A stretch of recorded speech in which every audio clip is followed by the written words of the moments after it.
Excellent. Alors bonjour à toutes et à tous. Nous sommes à la troisième édition de l'événement Parlons Cash. C'est l'événement pour parler clairement du cash, des problématiques financières des entrepreneurs. L'argent, il faut pouvoir en parler. On fait ça simplement avec finalement ceux qui au quotidien soit contribuent à financer les entrepreneurs, soit les entrepreneurs eux-mêmes. Donc ils vont nous parler de leur parcours, comment ils ont appréhendé cette problématique du financement de leur projet, comment pour donner vie à leurs rêves, mais aussi on va parler cash, donc on va parler des galères qu'ils rencontrent, la manière dont les stratégies qu'ils ont mis en œuvre pour les contourner, les échecs et la manière dont la résilience dont on fait preuve pour rebondir, mais aussi toutes les qualités dont ils ont su faire preuve, l'entourage qui les ont aidés, les complémentarités au sein de leurs équipes, pour aujourd'hui, je dirais, aussi nous partager de belles réussites. On a un très beau parterre aujourd'hui. Samir Matki, pardon, toutes mes excuses, qui représente Impact Partner, mais je ne vous en dis pas plus, il vous en parlera tout à l'heure. Blandine Rollet, j'ai oublié le nom de ta structure, Blandine. Eh ben, c'est Impact Partners aussi, mais le pôle Impact local. Voilà. Ok, très bien. Donc, la team Impact est là. Donc, on va parler d'Impact Investing, mais plus largement des enjeux d'investissement. Simon Custer et Alice Custer, qui sont l'équipe de l'entreprise TeedUp. Donc, tout à l'heure, vous nous expliquerez un peu ce qu'est le projet, où vous en êtes, les problématiques de financement que vous avez eues. Et notre cher aussi Redouane Bouchan, qui est là aujourd'hui, associé, cofondateur d'une belle entreprise qui se nomme Rainbow. C'est bien ça. Excellent. Donc, ce que je vous propose, on va d'abord laisser les entrepreneurs intervenir, nous faire part de leur parcours, nous expliquer comment ils ont appréhendé finalement cette question du financement qui n'est pas toujours simple, ne serait-ce que dans les représentations. C'est pas toujours aisé de parler d'argent. Et quand on n'a pas la culture ou la formation, comment finalement on se l'approprie pour en faire parce que c'est un peu un pilier, je dirais, un carburant aussi dans la trajectoire de nos entreprises. Donc tout de suite, pour commencer, je propose à Simon et Alice de nous expliquer qui ils sont. Je crois que vous êtes frères et sœurs, n'est-ce pas? Exactement. C'est ça, ouais. Ah, vous êtes sur le territoire marseillais, c'est bien ça aussi? Exactement, oui, aussi. À Marseille. Et une entreprise qui s'appelle TeedUp. TeedUp, c'est écrit sur le t-shirt. Non, je sais, sais, exactement. C'est que voilà. Et donc, qu'est-ce que c'est TeedUp? TeedUp, c'est des milliers de séances sportives proposées par nos coachs, nos sportifs de haut niveau ou nos teeders. D'accord. Pour se motiver ensemble. Ok. Donc en fait, c'est une plateforme qui vise à inciter à faire du sport. Exactement. Excellent. Comment elle est venue cette idée? Fin de confinement, tout seul à la maison, sportif depuis toujours, aux arts martiaux.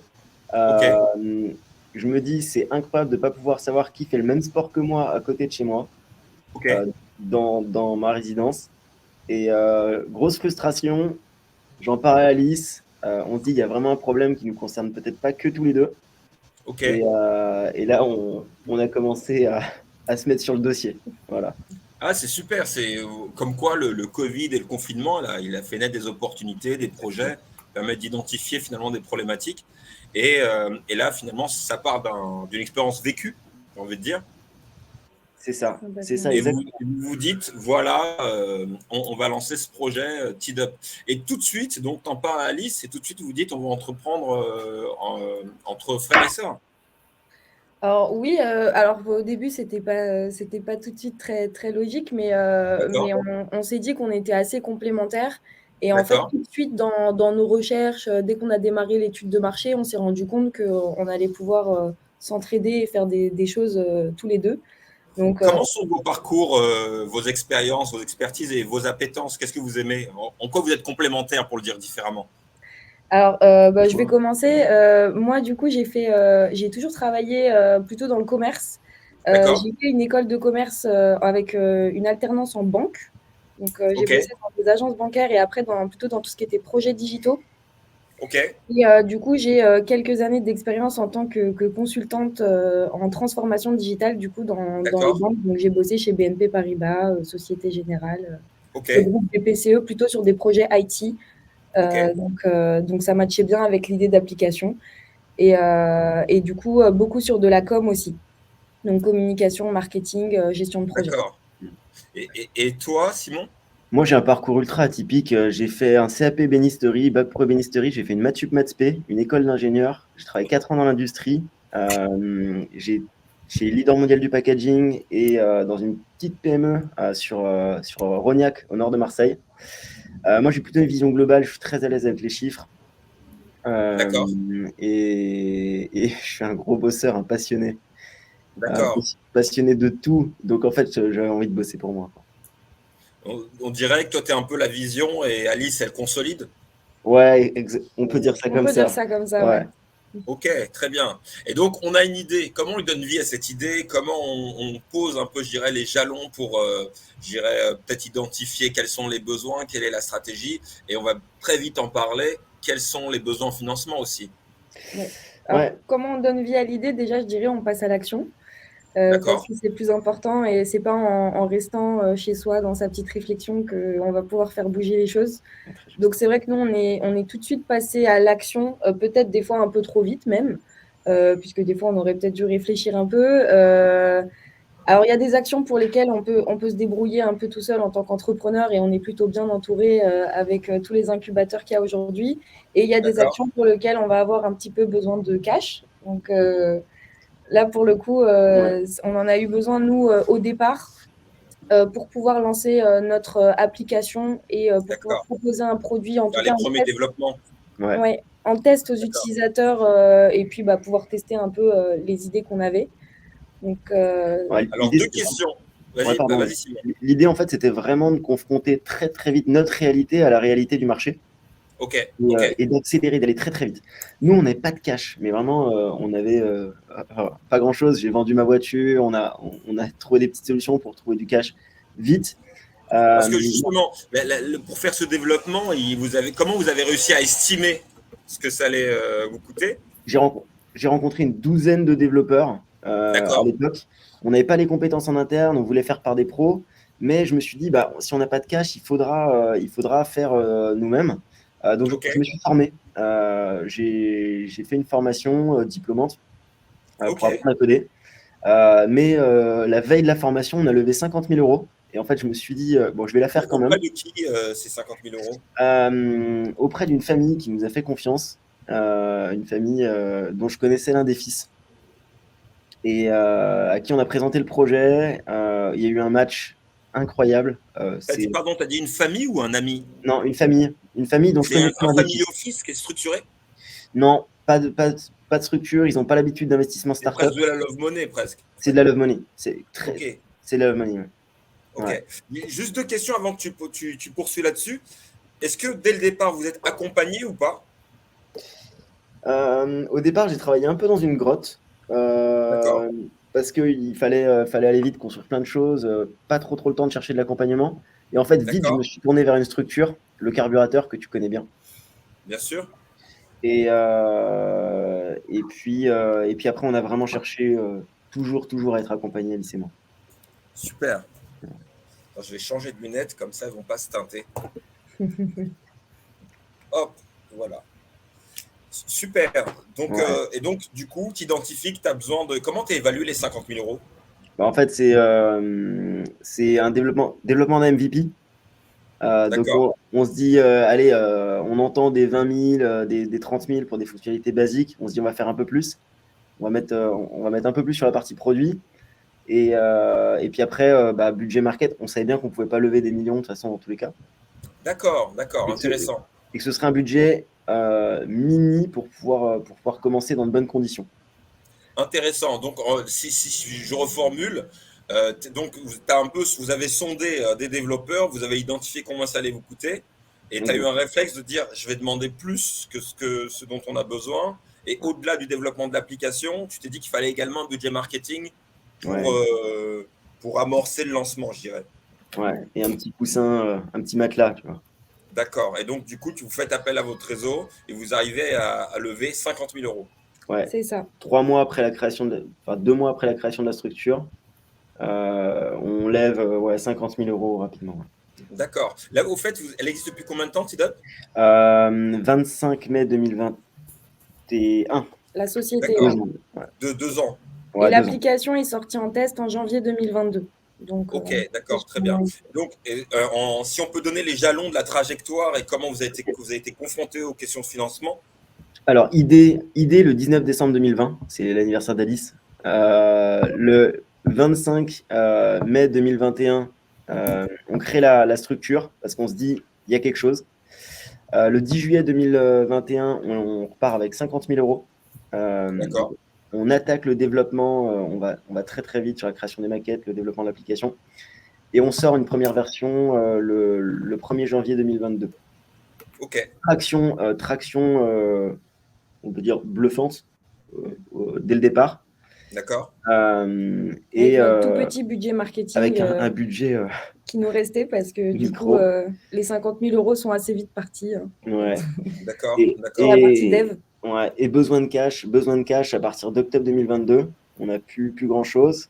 On se dit qu'on va relever des fonds et on relève 75 000 en février 2023. Ok. Et pour parler cash, parce que c'est aussi pour ça qu'on est là.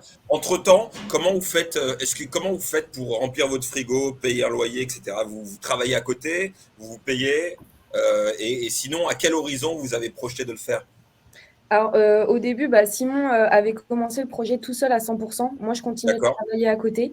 Simon avait le chômage. Et moi, du coup, je l'ai rejoint il y a 1 an maintenant à 100%. Et du coup, j'ai droit au chômage aussi pendant encore un petit moment. Donc, vous pouvez bénéficier de vos indemnités chômage. C'est ça. Vous permettre de développer l'activité en parallèle, quoi, en attendant. Ouais. Ça nous a aidé énormément. Super. Donc, vous levez 75 000 euros auprès de qui? Comment? Là, pareil, du réseau, de manière. On n'a pas du tout communiqué. Love Money encore. Love Money encore. Ah ouais, ça va, vous avez beaucoup d'amis, c'est bien. Alors, on pensait pas du tout, vraiment. Vraiment, moi, j'ai des gens, j'ai contacté que des gens que je voulais voir au Capital. Ok. Et j'ai été impressionné d'avoir des réponses de sportifs. De l'enthousiasme.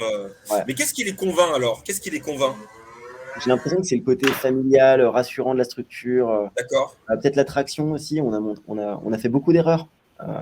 C'est rassurant un frère et une sœur. Peut-être. Alors nous, on pensait le contraire, mais c'est un peu comme chien et chat. Là. Si vous avez réussi à vous mettre d'accord sur un projet, c'est qu'il y a quelque chose. Ouais. On pensait le contraire, mais finalement, effectivement, les gens sont plutôt rassurés de nous voir bosser ensemble. Et comme le dit Simon, on a eu, nous, on s'est tout de suite rapprochés au lancement du projet de sportifs de haut niveau, de coachs sportifs avec lesquels on bosse aussi. Et il y en a quelques-uns qui ont tenu à investir dans le projet parce que ça leur parlait.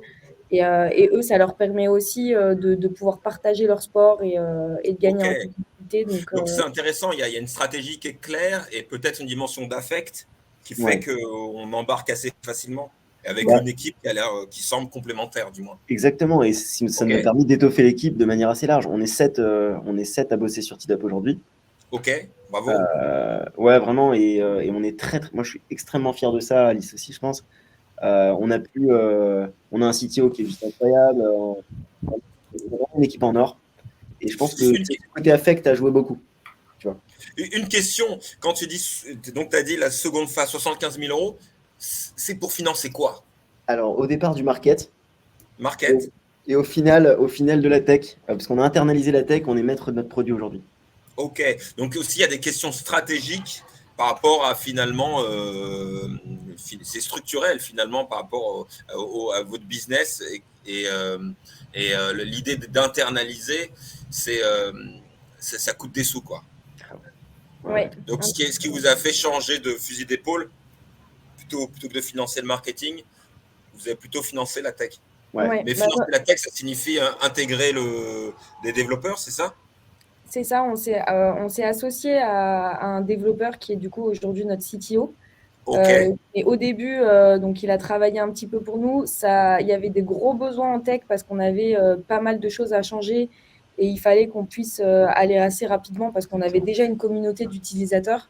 Donc, il a vraiment été, lui, au top. Et on a pris également un peu de renfort pour l'aider parce qu'il ne pouvait pas repartir de zéro là, tout seul sur ces derniers mois.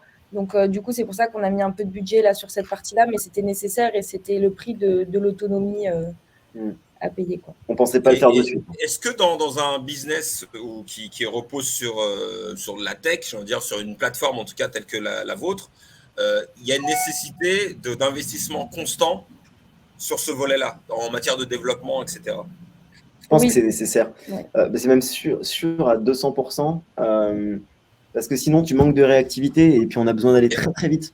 On a besoin d'aller vite. On peut mourir à tous les virages. Tu sais. Ok. Et donc après cette seconde étape d'investissement avec 75 000 euros, une seconde fois levé dans votre entourage, on a dit love money, c'est-à-dire de l'argent de partenaires, amis, famille, etc. Ouais, exactement. Sportif de haut niveau. Et ben là, tu vois, on relève, on relance une levée là tout début septembre. Et pareil, on va encore. Aujourd'hui, c'est très très dur de lever de l'argent. Les investisseurs sont de plus en plus compliqués à convaincre. Il faut des métriques aux petits oignons. Et nous, on ira plutôt faire notre objectif, c'est plutôt d'aller faire une très belle levée l'année prochaine, d'aller chercher de bons métriques. Donc, on se tourne encore vers de la love money et on va chercher 125 000 euros là jusqu'à d'accord. Une question, parce qu'en fait, je ne vous l'ai pas posée. Ouais. Ces fonds que vous levez auprès d'amis, de famille, etc., ouais. Est-ce que c'est dilutif? Est-ce que vous c'est des départs Bien sûr. D'accord. Et on l'a fait. Ça, c'est un. On ne s'est pas tellement posé la question. En fait, c'est des gens qui nous apportent énormément. Ils nous apportent du cash qu'on n'a pas. Et nous, on les a intégrés au capital. D'ailleurs, c'est pour ça qu'aussi qu'on fait de la love money et qu'on ne les intègre pas de manière publique. Enfin, on ne communique pas sur la levée. On a la chance d'avoir au capital aujourd'hui que des gens qu'on adore. Tu vois, que des gens qu'on a envie de voir au capital. Ça, c'est intéressant parce qu'en fait, quelque part, les associés, c'est des personnes avec qui c'est presque un mariage. Ouais, donc, concrètement, on va vivre avec eux et autant qu'on s'apprécie un minimum, quoi. Exactement. Et est-ce que dans la mobilisation, vu que c'est de la love money, généralement, on mobilise plus. Le levier, c'est de l'argent. Mais est-ce qu'il y a d'autres leviers du type, ils vous apportaient du réseau ou de l'expertise, ce genre de choses? Alors pour certains, oui, parce que du coup, comme on disait juste avant, on a des sportifs de haut niveau qui ont des coachs aussi. Après, on a aussi eu l'occasion, par exemple, de rencontrer un de nos associés aujourd'hui, qui lui était intéressé par le projet. Bon, Simon le connaissait déjà un petit peu, mais lui, il était carrément hyper motivé pour rejoindre l'aventure à 100%. Donc, il nous a rejoint il y a 2 mois, donc c'est assez récent à 100%. Et ouais, en termes de réseau, ça permet d'élargir le réseau et d'impliquer aussi les personnes autour de nous dans le projet, donc c'est top. On a des associés qui mettent au courant. Il y en a qui remettent. Il y a notre CTO qui apporte du cash aussi. D'accord, donc qui se remobilisent. 2 questions. Et parmi les partenaires du financement, des associations, par exemple, qui attribuent des PH, des banques classiques ou l'equity, vous avez parlé tout à l'heure de réaliser une levée de fonds. Est-ce que vous avez commencé à aborder ce type d'acteur? Est-ce qu'il est important pour vous de le faire? Comment vous positionnez par rapport à ça? Je pense qu'il faut commencer par ça. Moi, j'ai 2 prêts d'honneur. Vous avez eu un prêt d'honneur? Ouais, 2. 2. Ah, mais il fallait en parler. Vous n'en avez pas parlé. Ah, on en parle, alors du coup. Ah, d'accord, très bien. Ouais, non, mais je pense que tu as raison. J'aurais dû en parler plus tôt. Il faut commencer par ça, je pense, en fait. Nous, on a eu la chance de pouvoir amorcer une levée de fonds très rapidement, beaucoup plus rapidement qu'on aurait pu l'imaginer. C'est une chance incroyable qu'on a eue. D'accord. Vous avez les PH, les prêts d'honneur, pardon, auprès de qui? Initiative Marseille Métropole. Donc, c'est le réseau. D'accord, très bien. Et le Crédit Agricole. Fait levier sur d'autres fonds? Non, on n'a pas fait d'effet levier. On aurait pu, mais à l'époque, je ne sais pas si c'était si c'était possible. C'est-à-dire, donc, par exemple, ça n'a pas été adossé ou en plus, vous avez payé en supplément un prêt bancaire, par exemple, ce genre de choses? Non. Non, d'accord, intéressant. Ouais. Ok. Je sais que la BPI fait levier. Grimace, parce que Tu le savais pas en fait, tu n'avais pas l'information? Alors, je l'avais, mais j'ai demandé à l'époque et je crois que c'était pas tellement possible ou ça se mettait pas en place facilement. Je crois que la BPI a un effet levier, peut jouer levier là-dessus, mais ouais, on n'a pas trop poussé, ça n'a pas avancé dans notre sens. En tout cas. Ok, d'accord, très bien, intéressant. Donc, dès le départ, est-ce que tu dis on commence par là, le PH, ensuite Exactement. la Love Money, et vous avez deux séries, et vous avez, dans ce cadre-là, vous avez associé ses amis et partenaires, dont certains sont devenus partenaires de par l'enthousiasme qu'ils ont ou l'expertise qu'ils ont pu apporter au projet. Aujourd'hui, concrètement, la question du qui tue, est-ce que vous générez du cash et / du bénéfice? Alors aujourd'hui, en fait, jusqu'à présent, on était vraiment sur le développement d'une communauté de sportifs. Donc, on n'avait pas du tout lancé d'offres payantes sur l'application. L'objectif, c'était d'avoir un maximum d'utilisateurs. L'attraction. C'est ça. Donc, c'est pour ça qu'on a dépensé beaucoup d'argent et que ça va assez vite parce on est vraiment sur de la com et de l'attraction. Et là, on vient de lancer du coup une toute nouvelle version de l'application avec une offre payante. Donc, on commence à faire du cash en fait dès ce mois de septembre. D'accord, parce qu'en fait, votre modèle dans l'idée, c'était créer une communauté. Et qu'est-ce qu'on paie en fait dans ce service-là? Et qui paie? En fait, on a testé énormément de choses. Au début, on a testé un modèle d'abonnement pour les utilisateurs qui leur permettait d'avoir des réductions chez des partenaires, parce qu'on a à peu près 27 partenaires commerciaux, des acteurs du sport de manière locaux plutôt. Ok. On s'est dit ça prendra pas suffisamment vite, donc il va falloir faire payer peut-être pourquoi pas les coachs. On a testé de faire payer les coachs qui sont réticents, qui n'ont pas forcément beaucoup d'argent. On sentait que ça marchait pas. Oui, c'était pas le bon modèle. Ouais. Et puis on a pris le modèle à l'inverse de ce que tout le monde fait. C'est-à-dire que les coachs sont frustrés parce qu'ils déjà ils sont pas forcément, c'est pas des bons marketeurs. Ils doivent se vendre. Et puis, ils ont des problématiques de planning. Ils attendent toujours les demandes de contact, les demandes pour les coachings. Nous, on a pris le modèle à l'inverse et on leur permet, en tant que pro, de proposer des séances sportives payantes à notre communauté. Quand ils proposent un coaching, on push.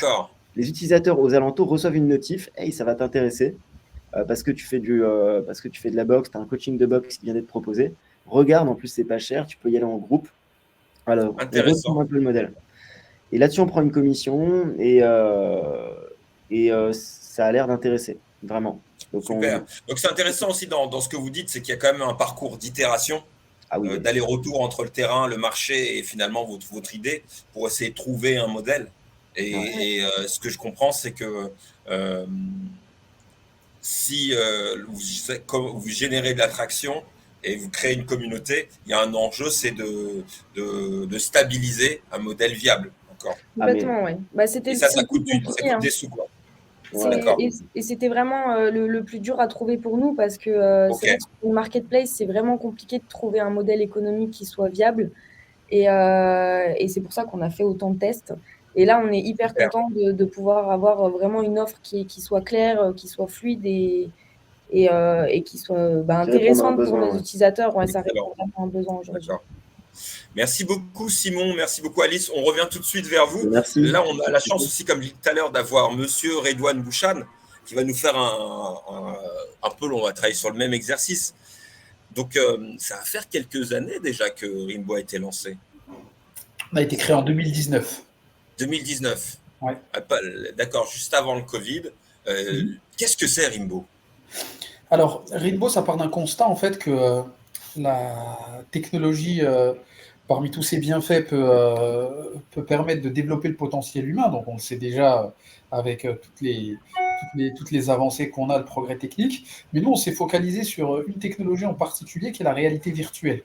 On a commencé en fait par un besoin précis qui était en fait l'apprentissage de l'anglais. Donc, mon associé Ahmed Belabbas, il est autodidacte développeur. Il s'est rendu compte que en fait, sa fille a passé du temps sur la tablette. Il voulait lui offrir une expérience ludique, mais également utile.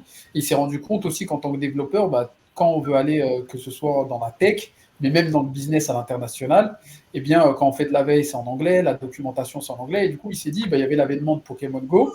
et il a mélangé un peu toutes les technologies en s'appuyant sur des études scientifiques qui prouvaient l'intérêt de la réalité virtuelle. Donc on a commencé dans le B2C avec un jeu éducatif qui s'appelle Mirabeau, et après on a fait évoluer nos produits, notre offre de service. Offre de service en étant, ça veut dire de nouvelles langues ou de nouvelles approches pédagogiques ou en fait, c'est un peu de tout ça. Donc, on a fait l'anglais, on a ensuite fait l'espagnol, et ensuite, on s'est rendu compte, en fait, après avoir été top 3 des jouets Made in France, numéro 1 des ventes sur Amazon, on a été approché par des structures en fait de formation qui ont acheté nos kits et qui nous ont dit, en fait, nous, on ne vise pas les enfants, on vise les adultes. Et on a les mêmes problèmes. Donc, on a des CFA, donc BTP, on a des groupes d'écoles de commerce qui nous disent on a des alternants qui doivent valider leur M2, ils doivent aller à l'international, mais malgré qu'ils aient eu le bac et qu'ils aient un certain niveau en anglais, ils bloquent. Et là, les technologies immersives peuvent les aider dans la préparation à la mobilité, à l'insertion pro. Donc, initialement, Rimbo, c'est un casque de réalité virtuelle qui permet une immersion. C'est un peu de la gamification, c'est ça, non? Exactement. Pour apprendre l'anglais, et initialement pour les enfants, et par choix stratégique, opportunité aussi, j'ai l'impression, et finalement, il y a eu de nouveaux développements en matière de langue et aussi en matière de public.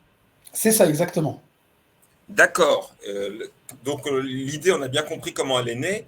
Comment Ahmed, Belabas et toi, Redouane, vous êtes complémentaires et comment vous vous êtes retrouvés? Alors, on s'est croisés dans un événement que pas mal de personnes connaissent qui s'appelle Startup Banlieue. Ok. Donc, c'est un Startup Weekend qui permet en fait d'avoir d'un côté des entrepreneurs qui veulent développer leur idée, de rencontrer des personnes qui veulent les aider. Donc, en fait, on monte une équipe, on travaille sur une idée pendant un week-end, il y a des mentors, il y a une session de pitch, et après, il y a des vainqueurs qui peuvent bénéficier d'un accompagnement ou autre.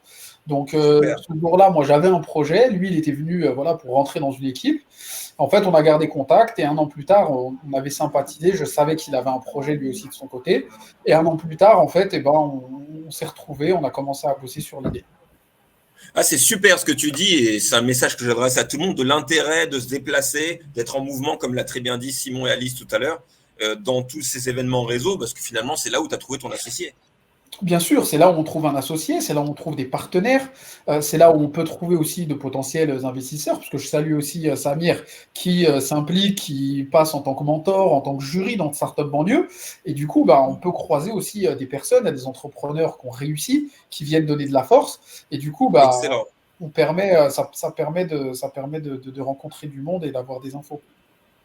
Excellent. Alors, du coup, par où on commence dans votre projet? On a une idée qui somme toute, est très intéressante, mais quelle complémentarité, quelle expertise? J'ai compris que Ahmed, lui, avait le côté développeur en tant qu'autodidacte. Toi, qu'est-ce que tu allais apporter? Et comment, dans ce projet, à un moment, vous êtes confronté à la question financière?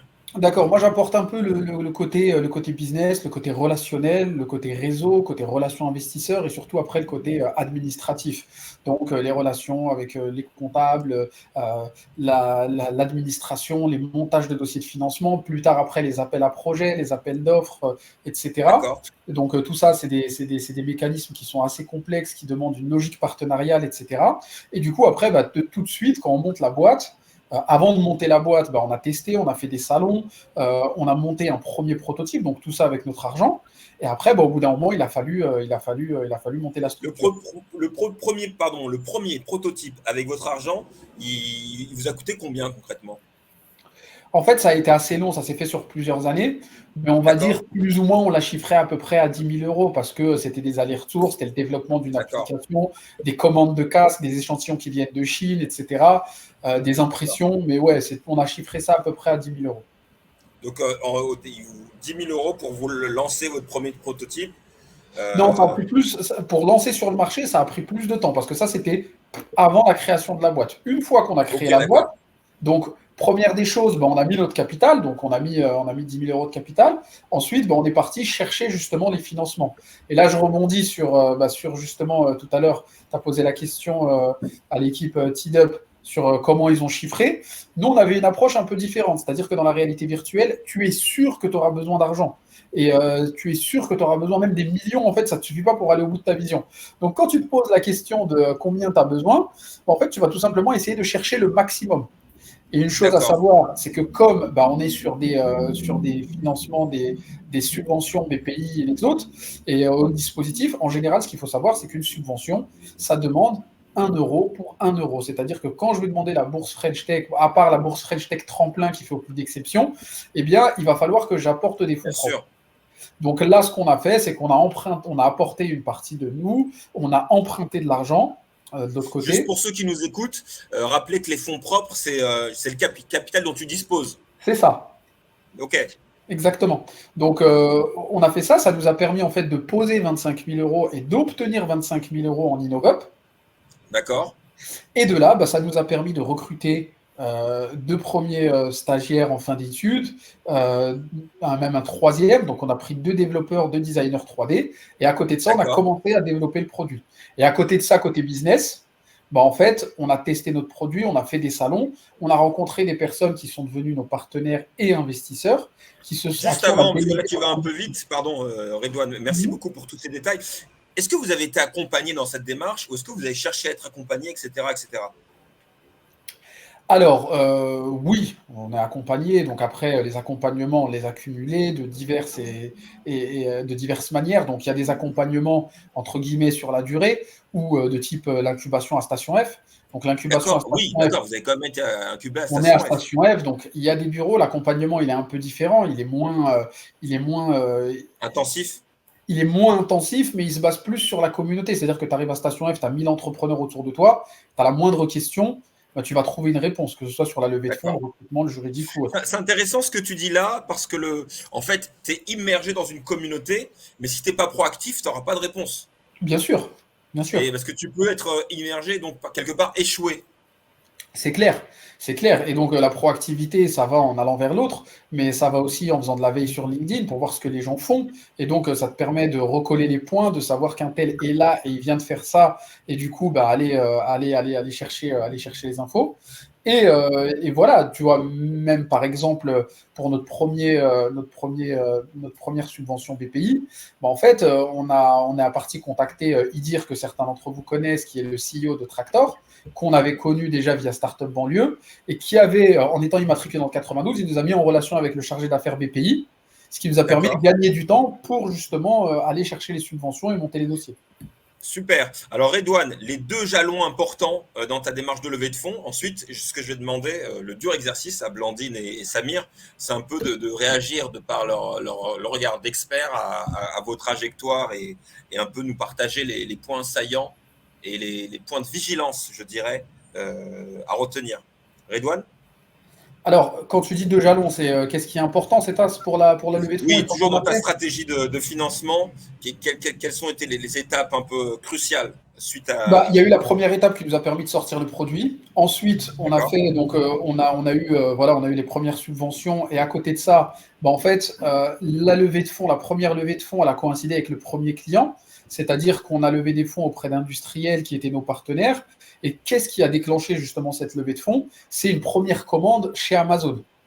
Et du coup, la direction d'Amazon a vu le proto, ils ont commandé le proto, et on a réussi à justement se mettre d'accord avec notre partenaire pour lui permettre justement d'investir et d'être associé justement à ce premier projet.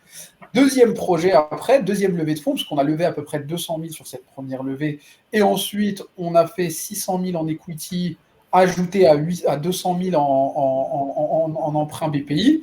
Et donc là, ça a été après la première levée, après avoir été numéro 1 des ventes sur Amazon, en proposant justement une vision, en assurant une certaine confiance, parce que les gens nous ont connus, ils ont vu qu'on a délivré, etc. Et en ayant un projet qui est tangible, là, c'est toujours difficile de lever des fonds. Hein. Même là, on se projette sur la Série A, on sait que voilà, ça va toujours être plus difficile, mais il y a des éléments qui permettent en fait d'aider à la décision. Ok, d'accord. Donc c'est intéressant ce que tu dis, c'est que finalement on peut voir ça de façon assez presque dépassionnée, dire qu'en fait il y a peut-être des cases à cocher, des stratégies pour présenter un projet finançable. Oui, c'est ça, en l'occurrence, avoir des clients, avoir un pipe client, avoir un process qui est déjà rodé et qui après va tourner. Et, Et après, peut-être la qualité de l'équipe. Bien sûr, la qualité. Vous montrer que vous savez délivrer et comment vous. D'accord. Exactement. Mais après, pour revenir à ce que disait Simon, il ne faut jamais négliger son réseau. C'est-à-dire que nous, on a levé 600 000, un tiers chez nos business angels, amis, proches, réseau, et les 2 autres tiers chez des corporates. Et c'est chez des gens qui, à première vue, n'auraient jamais investi, ou des gens dont en fait la typologie d'activité n'appelle pas à l'investissement. C'est des sociétés qui ont une stratégie de croissance externe, c'est des sociétés qui font du bénéfice et qui ont besoin de réinvestir. Et surtout dans ce contexte économique, on voit beaucoup d'entreprises qui sont sur le carreau, qui sont en phase de reprise, etc. Et donc, ces acteurs-là, des fois, sont plus à même d'investir que des investisseurs classiques. Intéressant. Donc aussi, peut-être diversifier les cibles, je dirais. Exactement. Et ça, c'est une stratégie consciente que vous avez fait ou c'est plutôt une affaire d'opportunité qui s'est présentée à vous? C'est de fil en aiguille. Aiguille. Donc après, en rencontrant les gens, de fil en aiguille, des mises en relation ou autres, on a réussi à mettre la main sur les investisseurs. Merci beaucoup, Redouane. Peut-être Samir, Blandine, si déjà peut-être vous voulez réagir un peu à ce qui a été évoqué, qu'est-ce que ça vous évoque, vous, de votre point de vue aussi de financeur? Bonjour à tous. Peut-être avant tout, représenter Impact. En 3 mots, je vais essayer de présenter ce qu'on fait chez Impact Partners. Du coup, nous, on est un fonds d'investissement à vocation sociale. On a une présence à Paris, en Allemagne, à Francfort, au Danemark, également à Copenhague et puis récemment en Espagne, à Barcelone. On gère 350 millions d'euros. On a 4 grandes équipes. Une équipe de capital développement où je suis directeur d'investissement. Blandine travaille dans une deuxième stratégie d'investissement et je te laisserai la présenter en 3 mots. On a une équipe où on a notre propre impact social en interne qui organise des événements autour notamment des achats responsables, qui va également organiser des événements autour du coaching de jeunes issus de territoires fragiles, notamment en partenariat avec BPI. On va également beaucoup travailler sur finalement l'exemplarité des entrepreneurs et essayer de refaire une rencontre entre des entrepreneurs qui ont réussi et des jeunes qui n'ont pas forcément les mêmes réseaux pour justement essayer d'inspirer au mieux et essayer de créer des parcours plus entreprenants. Et la dernière équipe, c'est l'équipe Middle Back Office qui est en charge justement de traiter toutes nos opérations d'un point de vue administratif. Voilà en quelques mots. Et du coup, sur notre stratégie d'investissement, là où je travaille,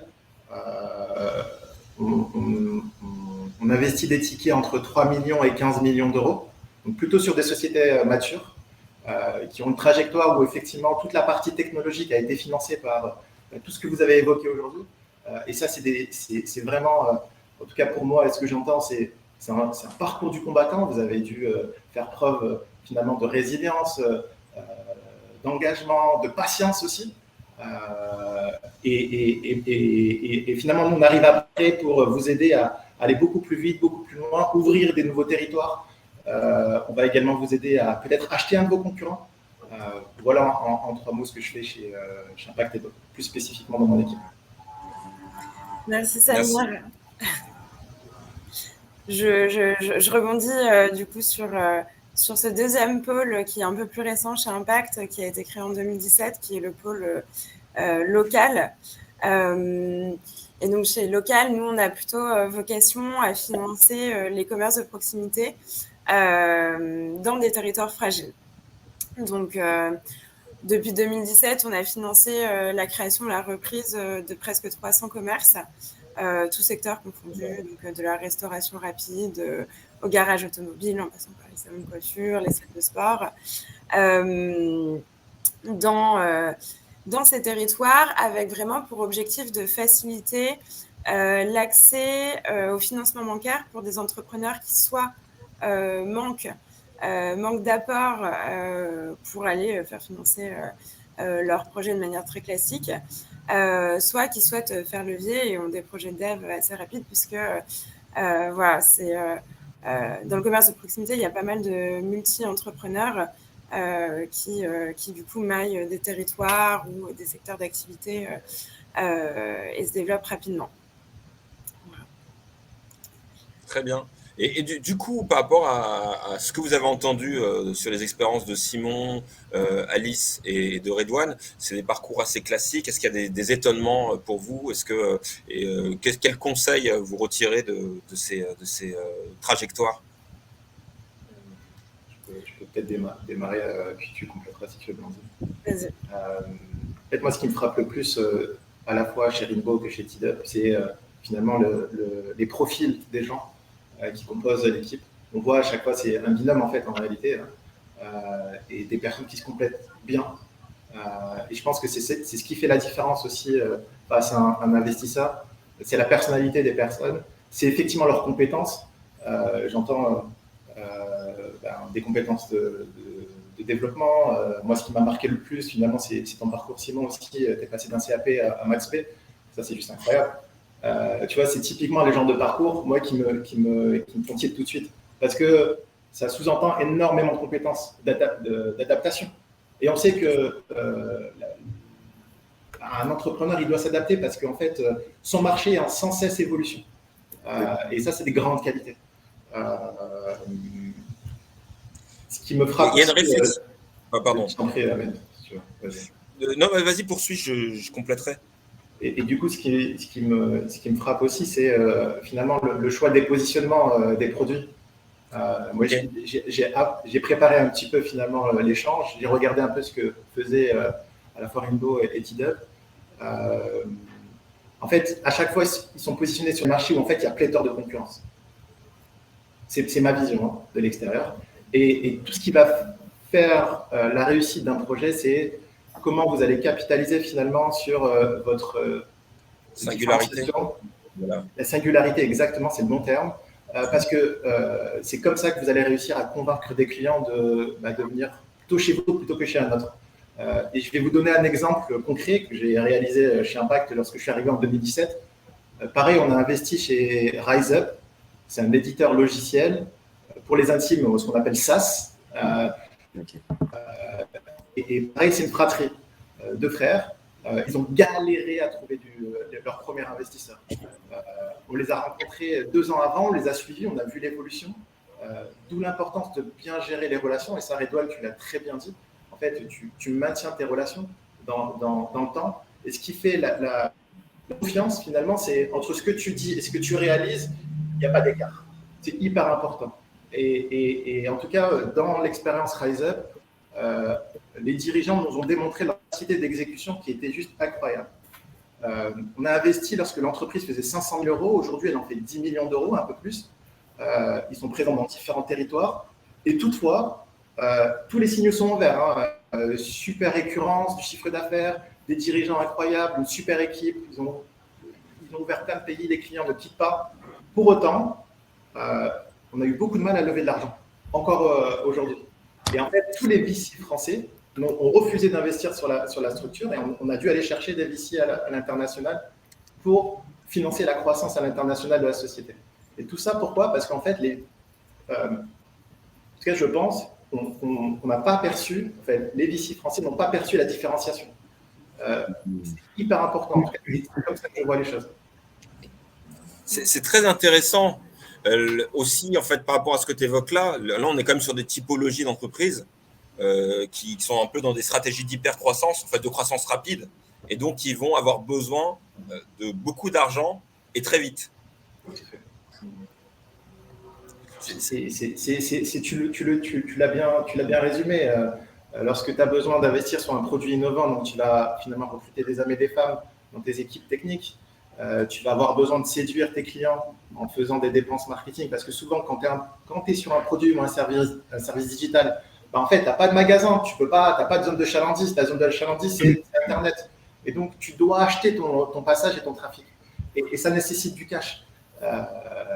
Donc oui, c'est hyper important de bien penser en amont pour ne pas trébucher dans un de tes virages, Simon, par exemple. Blandine, peut-être tu voulais. Ouais. Alors, juste pour rebondir sur ce que disait Samir, donc nous, les entrepreneurs qu'on accompagne sont un peu différents de vous, puisque c'est beaucoup de commerçants. Donc voilà, c'est des problématiques un peu différentes auxquelles font face les commerçants, parce qu'il n'y a pas forcément de sujet d'hypercroissance au bout de... C'est plutôt traditionnel.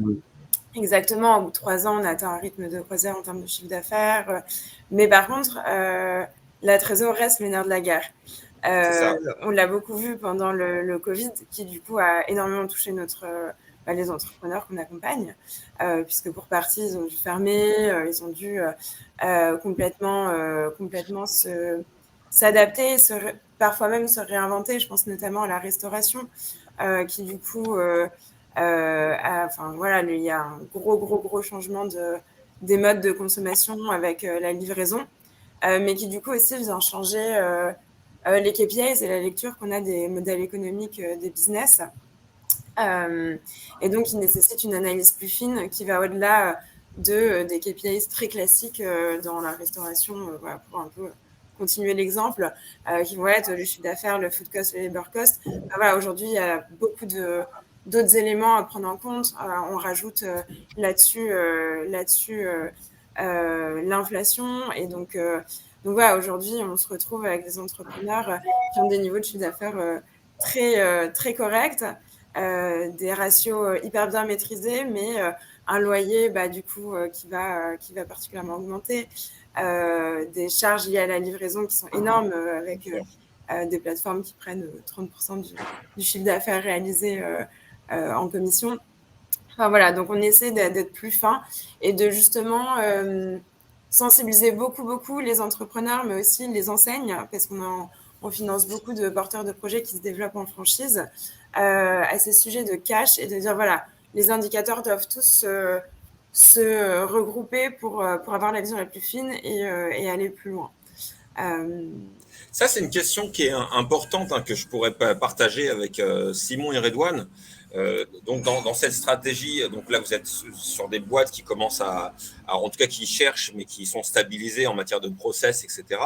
Et comment vous avez travaillé à établir des indicateurs financiers, des outils et de pilotage de votre activité? Tu veux commencer, Redouane?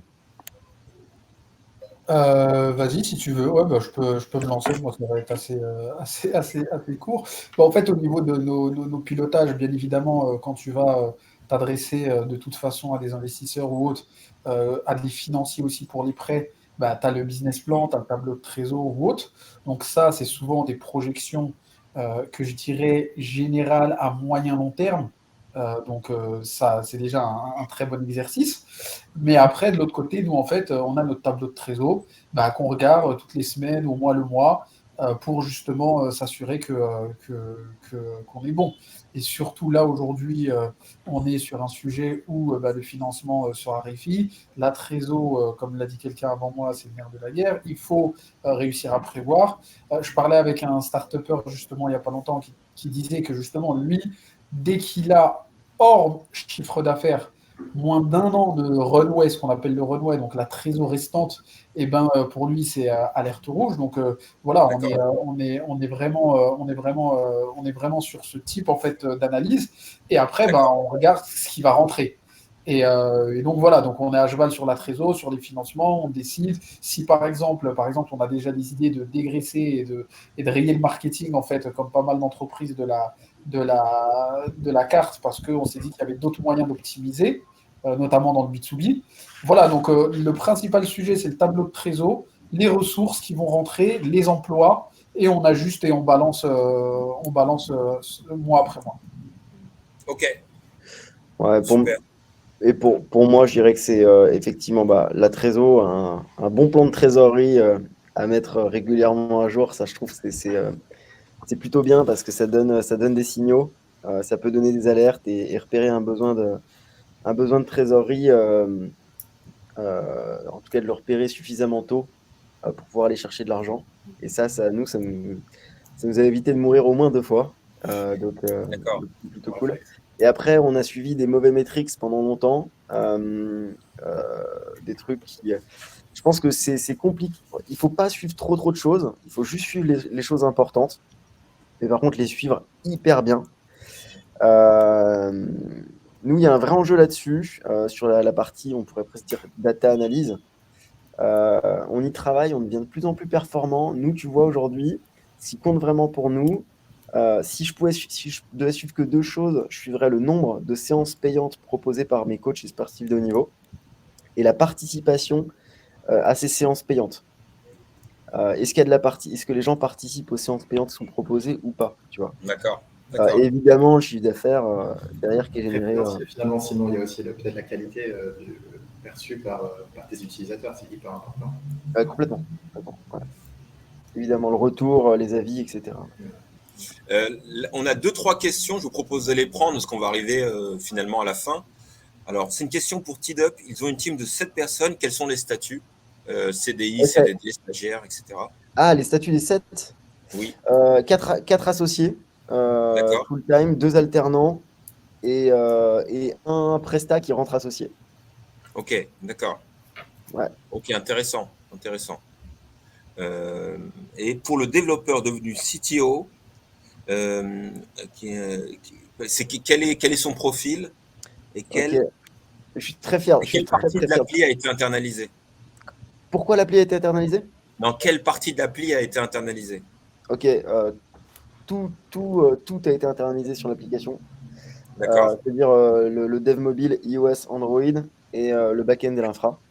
Ok. La totalité. Et je suis très très fier de ce profil. C'est une chance incroyable qu'on a de travailler avec lui. Lucas, il a travaillé chez Dailymotion, Canal+, Conto, Unistellar. Donc un background assez impressionnant. Il a développé une trentaine d'applications natives, dont certaines lui rapportaient à peu près 10 000 de MRR. Donc non, vraiment quelqu'un de super avec qui on a beaucoup de chance de travailler. Une question à chacun d'entre vous pour conclure. Donc là, aujourd'hui, vous allez être 6 associés, j'ai l'impression, c'est ça? TeedUp et Ouais, on sera 5 opérationnels, ouais. D'accord. Et en fait, la question que je vous pose, c'est que dans cette stratégie d'association, un peu comment vous les avez vécues? Est-ce qu'il y a des craintes par rapport à ça? Est-ce est-ce que vous avez été accompagné? Est-ce qu'il y a des packs d'associés? Comment tout ça a été mis en place, aussi bien Redouane que Simon? Pour ma part, un pack d'associés hyper strict dès le départ. D'accord. Alors dès le départ, en fait, quand on a commencé à avoir des conflits un peu entre associés, on s'est dit de toute façon, il va falloir mettre des règles, plutôt sur la partie engagement évidemment, avec des conditions de sortie hyper strictes. Donc comme ça, tout le monde est mis au carré là-dessus, et puis ça permet d'avancer dans les meilleures conditions possibles et de protéger TeedUp. Et est-ce que vous avez eu, et c'est la même question que je pose à Redouane, et peut-être Blandine et Samir, vous pouvez réagir aussi là-dessus par rapport à vos expériences. Est-ce que vous avez des craintes ou des réflexions par rapport à cette idée de diluer le capital finalement? Il faut surveiller. Moi, je fais attention à une stratégie de dilution, parce que ça va être des dilutions successives, hein. On y fait un peu attention, mais l'idée, je t'avouerai pour ma part, c'est d'être que la partie opérationnelle, le pourcentage d'opérationnel soit à peu près de 50% sur une série B, dans l'idéal. Après, je suis pas aux pièces. Si on fait rentrer des actionnaires, c'est pour avoir de l'argent qu'on n'a pas. C'est pour faire grandir la structure, gagner du temps, aller vite. Donc voilà un peu. Ouais, pour rebondir sur déjà la question de la dilution, c'est exactement ça. On regarde, on voit les comparables. Pour avoir parlé avec pas mal de fonds, on me disait, moi, de mon côté, souvent, quand tu envisages une série A, il faut être entre les fonds, ils font attention à ce que tu sois que les cofondateurs soient entre 60 et 70% du capital. Nous, on est un peu plus de 70 de cofondateurs, donc avant la série A, donc on est plutôt ouvert. Mais c'est vrai qu'il faut faire attention, surtout quand on s'engage dans des logiques de BSA avec des plafonds, des caps, des floors. Ça peut être assez perturbant. Surtout que quand tu fais tes BSA comme nous en 2021, à une époque où c'était l'explosion des startups et des valos, en 2023, quand tu dois convertir, c'est peut-être pas aussi évident si tu t'es pas bien protégé. Après, si tu as si tu des investisseurs bienveillants, il peut toujours y avoir des avenants pour rattraper des choses. Mais bon, nous, on s'en sort pas mal, là, on les convertit. Voilà. Après, sinon, sur la structuration, on a commencé la startup, on n'était que 2, il n'y avait pas vraiment d'enjeu, donc on avait seulement des statuts. Ensuite, au niveau de la première levée de fonds, on a fait rentrer 2 business angels, donc les premiers industriels dont j'ai parlé. C'est là qu'on a fait un pacte d'associés. Et après, là, on a fait du BSA. Et ensuite, là, on convertit avec une nouvelle augmentation de capital. Et là, on réharmonise le pacte d'associés, on retire quelques clauses qui sont désuètes des statuts, on les transfère vers le pacte d'associés. Et voilà, donc après, là, pour ça, il faut être accompagné juridiquement, c'est clair. Samir, je te laisse. Du coup, de mon côté, la dilution des dirigeants est un critère hyper important dans une décision d'investissement. Pourquoi? Parce que souvent, en fait, on parie sur l'entrepreneur ou les dirigeants. C'est le critère principal, en réalité.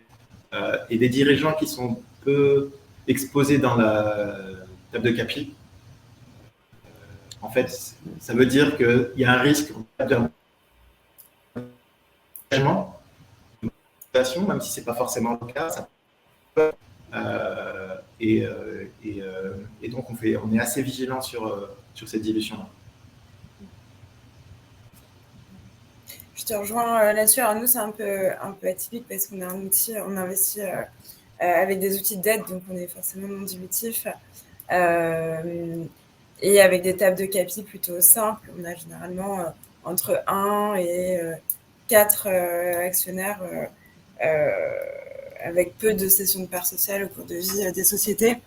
Mais effectivement, les opérationnels, c'est hyper important qu'ils gardent une part significative du capital et de la gestion vraiment de leur société. C'est un vrai point d'attention aussi pour nous. Et d'avoir quelqu'un, une personne ou un groupe de personnes capables de trancher à un moment. Et donc, c'est plus facile de se mettre d'accord au démarrage, au lancement de l'activité, quand tout le monde s'entend bien pour anticiper les difficultés futures. Et donc, il ne faut pas se passer de pacte, à mon sens, pas se passer de bien s'entourer dès le démarrage pour que la vie de la société, du projet se déroule au mieux. Écoutez, sur ce bon conseil, je pense qu'on va clôturer, parce qu'Amel a dû avoir des problèmes de connexion, donc ça, c'est les aléas du direct. En tout cas, je tiens à vous remercier pour votre participation, pour vos interventions qui étaient hyper riches et intéressantes. Merci à tous d'avoir participé à ce webinaire. Donc, un replay sera disponible et on pourra diffuser pour ceux qui n'ont pas pu le voir ou ceux qui souhaiteraient le revoir. Ce sera avec grand plaisir.